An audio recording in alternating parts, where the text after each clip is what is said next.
নির্বাচনের আগে জনগণের কাছে একগুচ্ছ প্রতিশ্রুতি দিয়েছিলেন বিএনপির নেতা তারেক রহমান। ক্ষমতায় আসার পর এখন সেই প্রতিশ্রুতি বাস্তবায়নই তার জন্য সবচেয়ে বড় চ্যালেঞ্জ হয়ে দাঁড়িয়েছে। ইশতেহার বাস্তবায়নে 2026-27 অর্থবছরে 9 লাখ কোটি টাকার বিশাল বাজেট প্রণয়নের পরিকল্পনা করেছে সরকার। তবে এই বিশাল বাজেটে সরকারের আয়ের চেয়ে ব্যয়ের পাল্লাই ভারী। ফলে নির্বাচনী প্রতিশ্রুতি রক্ষা করতে গিয়ে বড় অঙ্কের ঋণ নেওয়া ছাড়া বিকল্প কোনো উপায় দেখছে না অর্থ মন্ত্রণালয়।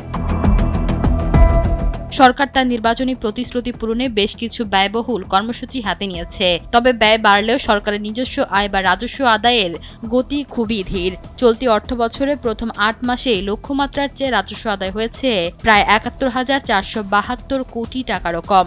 ধারণা করা হচ্ছে অর্থবছর শেষে এই ঘাটতি 1 লাখ কোটি টাকা ছাড়িয়ে যেতে পারে। রাজস্ব আদায় ঘাটতি থাকায় বাজেট বাস্তবায়নে সরকারকে দেশীয় বিদেশি ঋণের ওপর নির্ভর করতে হচ্ছে। ঘাটতি মেটাতে দেশের ব্যাংকগুলো থেকে প্রায় 1,20,000 কোটি টাকা ঋণ নেওয়ার পরিকল্পনা করেছে সরকার। IMF ও বিশ্ব ব্যাংকের কাছ থেকে বড় অঙ্কের ঋণের জন্য তদবির চালানো হচ্ছে। IMF এর ষষ্ঠ কিস্তির $130 কোটি ছাড়ের পাশাপাশি অতিরিক্ত $200 কোটি ঋণের আবেদন করার প্রস্তুতি নিচ্ছে অর্থ মন্ত্রণালয়। এদিকে বিশাল ঘাটতি থাকলেও বার্ষিক উন্নয়ন কর্মসূচি থামিয়ে রাখছে না সরকার। আগামী অর্থবছরে এর আকার বাড়িয়ে 2.5 লাখ কোটি টাকা করার পরিকল্পনা রয়েছে। তবে অপচয় কমাতে অকার্যকর প্রকল্পগুলো বাতিল করে নতুন করে অগ্রাধিকার ঠিক করেছে অর্থ বিভাগ।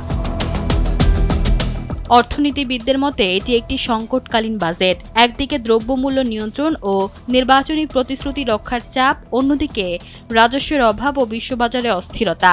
এই সব মিলিয়ে সরকারকে এক কঠিন পরিস্থিতির মধ্য দিয়ে যেতে হচ্ছে। ব্যয় বৃদ্ধি ও অর্থনৈতিক স্থিতিশীলতা বজায় রাখার মধ্যে ভারসাম্য রক্ষা করাই এখন অর্থ মন্ত্রণালয়ের প্রধান কাজ। ঈশিতা আক্তার, সময়ের আলো।